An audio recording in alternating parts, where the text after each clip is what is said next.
So I initially, my husband and I met my junior year of undergrad, and I specifically and intentionally was like, I'm marrying a black man, having black babies, because what we never, ever, ever, ever gonna do is repeat my cycle.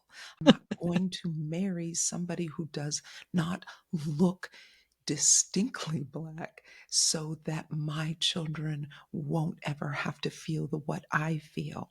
And so that period of anger was all throughout my undergrad. And then when I got married, all I did was stuff all of that down. Jessica, I was so good. It was underneath the basement. And so when I was parenting, I was coming from a place of, oh, my childhood was fine. If at all ever asked, I would tell you, like, oh, yeah, my childhood was normal. It was like, nothing special, nothing, nothing. Like, I literally rewrote the story in my head so that I didn't ever, ever, ever, ever have to deal with it. It was complete denial. Like, I was so disconnected from it.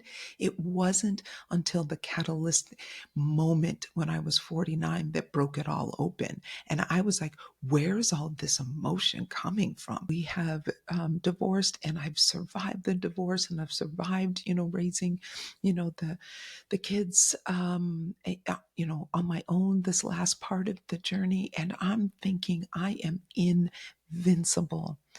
And then I fall in love, like head over heels in that desperate kind of love where you can't even begin to imagine that nothing is not perfect.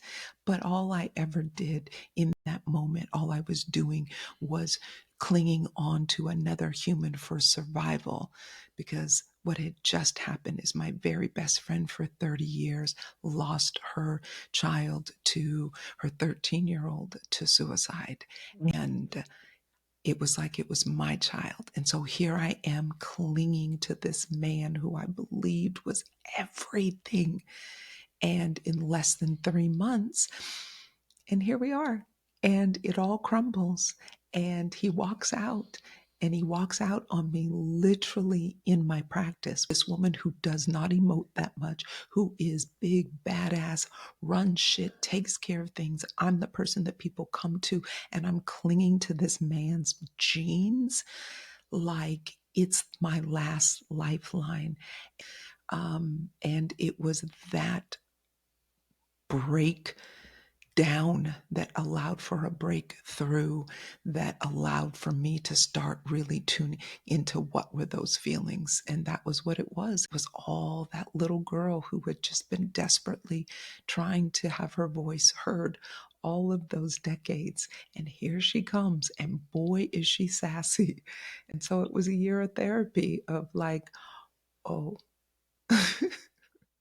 It makes me emotional actually, because I know that little girl and it's allowing that little girl to come out and be who she's supposed to be, right? and also I don't want the same shit anymore. I don't want the same things. I don't want the practice anymore. I don't want to be seeing patients. I don't want you to come to me with your pain and your aches and your, like, I want to talk to you about what you're most excited about. I want to help you break through the things that are holding you back, like what's weighing you down, what's in your way.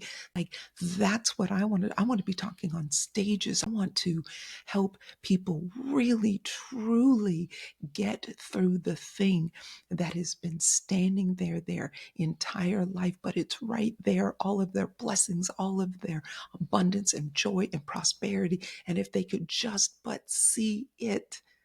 Oh, wait, I'm in exam rooms.